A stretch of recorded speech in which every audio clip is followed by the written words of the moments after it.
Hi guys, कैसे हो आप लोग। एक और वीडियो में आपका स्वागत है। चलिए शुरू करें। स्टोरी का नाम प्रेती के प्रेम में पागल या प्रेतनी प्रेम में पागल। सच्चा प्रेम बहुत मुश्किल से मिलता है, क्योंकि आज के स्वार्थ से परिपूर्ण जीवन में दुनिया में सच्चे प्रेम का महत्व रह ही नहीं जाता। कहीं खूबसूरती के दीवाने मिल जाते हैं तो कहीं वाकपटुता एक दूसरे को करीब ला देती है, पर अधिकतर मामलों में हवस ही प्रधान होती है। 4 दिनों का साथ, फिर चल दिए किसी और की तलाश में। दिल मिले ऐसा बहुत कम होता है, क्योंकि अगर दिल मिल गए तो वे कभी एक दूसरे से अलग हो ही नहीं सकते और निस्वार्थ भाव से अपने सुख की बलि देकर भी दूसरे की सुख की चाह को कायम रखते हैं। दुनिया भी तेजी से बदल रही है और आज दुनिया के सार्वभौमिकरण के कारण प्रेम रिश्तों की परिभाषा भी बदल रही है। हमारी संस्कृति, हमारे व्यवहार, कार्य आदि से दूसरे प्रभावित हो रहे हैं, तो दूसरों की इन बातों से हम भी। आज गर्लफ्रेंड या बॉयफ्रेंड यार होना आम बात हो गई है। कुछ देशों में तो बस इसे यार दोस्त के रूप में देखा जाता है, पर कुछ देशों में इसका मतलब यार दोस्त से कुछ अलग या बढ़कर ही होता है। खैर, आज के समय में प्रेम करने के लिए, प्रेम दर्शाने के लिए लोगों के पास समय की भी कमी हो गई है। लोग सब कुछ चट मंगनी पट विवाह की तर्ज पर चाहते हैं। सूरज, जी हाँ, यही नाम था उस लड़के का। उम्र कोई 19-20 की होगी, एकदम से दुबला पतला। पढ़ने में ठीक ठाक था, शहर में रहकर अपनी पढ़ाई कर रहा था। वह जिस महाविद्यालय में पढ़ाई करता था वह शहर से थोड़ा बाहर था और पूरी तरह से जंगल जैसे क्षेत्र में था। वह अपने महाविद्यालय के ही हॉस्टल में रहता था। वह जिस हॉस्टल में रहता था वह 5 मंजिला था। सूरज का कमरा 4थी मंजिल पर था। कभी अगर वह भूलवश अपने कमरे की खिड़कियां या दरवाजे को खुला छोड़ देता तो बंदर, गिलहरी आदि उनके कमरे में आ जाते। सूरज प्रतिदिन शाम को लगभग 5 बजे अपने कमरे से बाहर निकलकर बालकनी में बैठकर हारमोनियम बजाता और गुनगुनाता। उसे प्रकृति की गोद में होने का एहसास होता, जिससे उसके चेहरे पर बराबर प्रसन्नता छाई रहती और पढ़ने में भी खूब मन लगता। एक दिन जब वह बालकनी में बैठकर हारमोनियम बजा रहा था और सुमधुर आवाज में गुनगुना रहा था, तभी अचानक उसे पता नहीं क्यों ऐसा लगा कि कुछ दूरी पर एक जंगली पेड़ की ओर से कोई उसे देख रहा है। वह थोड़ा सकपका गया, पर थोड़ा संभलकर और हारमोनियम बजाना बंद करके गुनगुनाते हुए ही खड़ा होकर दूर उस पेड़ के आसपास देखने लगा, पर अब उसे वहां कोई दिखाई नहीं दे रहा था। उसने इसे अपने मन का वहम मान लिया तथा साथ में ये भी कि हो सकता है कोई छात्र आदि हो जो उधर घूमने गया हो, पर ऐसा संभव नहीं था क्योंकि वह पेड़ थोड़ा दूर था और उधर कभी भी कोई छात्र अकेले नहीं जाता था। हाँ, कभी कभी कुछ उत्साही छात्र जाते थे, पर वे भी टोली में। खैर, वह फिर से आकर बैठकर हारमोनियम बजाने लगा, पर अब उसका मन हारमोनियम बजाने और गुनगुनाने में न लगकर बार बार उसी पेड़ की ओर चला जाता। दूसरे दिन जब वह बालकनी में हारमोनियम लेकर बैठने ही जा रहा था, तभी अचानक उसका ध्यान उस जंगली पेड़ की तरफ चला गया, पर वहां उसे कोई नहीं दिखा।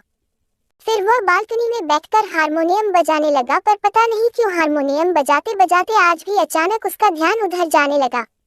उसने अपने मन व आंखों पर काबू करने की कोशिश करके जो ही एक लंबी तान छेड़ना चाहा, त्यों ही फिर से उसका ध्यान उस पेड़ की ओर चला गया।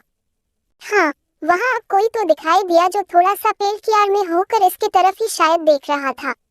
सूरज अपनी जगह पर खड़ा हो गया और गौर से उस पेड़ की ओट में खड़े व्यक्ति पर अपनी नजरें टिकाने की कोशिश करने लगा। जी हाँ, वहाँ कोई तो था और वह भी अकेले। और इतना ही नहीं, ये भी सही बात थी कि वह सूरज को ही देख रहा था, पर अभी भी यह क्लियर नहीं हो पा रहा था कि कौन है, कोई बाहरी आदमी, कोई औरत या महाविद्यालय की ही कोई छात्र या छात्रा।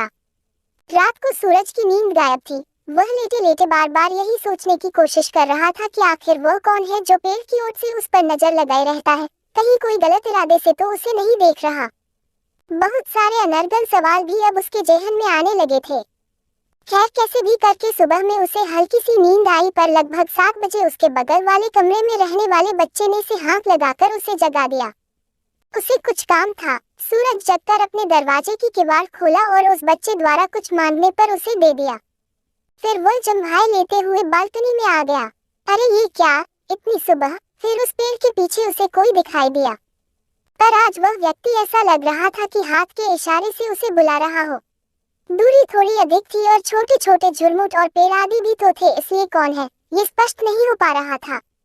खैर, अब सूरज पूरी तरह से तल्लीन होकर उस पेड़ के पास ही देखने लगा था।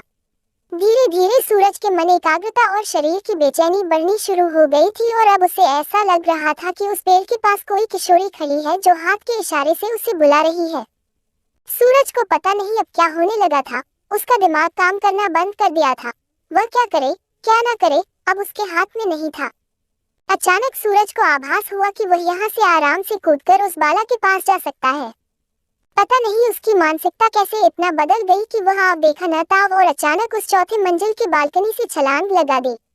छलांग लगाते ही उसे ऐसा लगा कि पेड़ के पास खड़ी लड़की अचानक उड़कर उसके पास आ गई और उसे थामकर उसी पेड़ के पास लेकर चली गई। ये सब इतना जल्दी हुआ कि सूरज कुछ भी समझ नहीं पाया। पेड़ के पास जाकर सूरज एक बिछड़े प्रेमी की तरह गुनगुनाने लगा और वह बाला मन मन मुस्कान के साथ थिरकने लगी। सूरज तो पूरी तरह से खोया हुआ था। उसे कुछ भी पता नहीं चल रहा था वह कौन है और कैसे यहाँ आ गया। खैर सूरज को कूदते हुए उसके बगल वाले कमरे के लड़के ने देख लिया था, जो नहाने के बाद तौलिया सूखने के लिए डालने के लिए अपने कमरे से बाहर आया था, पर वह बेहोशी हालत में था क्योंकि उसने कूदने के बाद सूरज को उड़ते हुए उस पेड़ के पास जाता देख लिया था। उसे अपनी आंखों पर विश्वास ही नहीं हो रहा था क्योंकि उसने जो देखा था वह बस काल्पनिकता में ही संभव था। खैर उसने हिम्मत करके आसपास के कमरों के छात्रों को ये बात बताई और फिर उन छात्रों ने एक चपरासी को लेकर उस पेड़ के पास जाने का निश्चय किया। उस पेड़ के पास पहुंचकर छात्रों ने देखा कि सूरज तो प्रसन्न मन से गाया जा रहा था, पर उसके हाव भाव से ऐसा लग रहा था कि वह गाना अकेले नहीं किसी और के साथ गा रहा है। छात्रों को वहां देखकर भी सूरज पर कोई असर नहीं हुआ। वह इन लोगों से बेखबर गाए जा रहा था।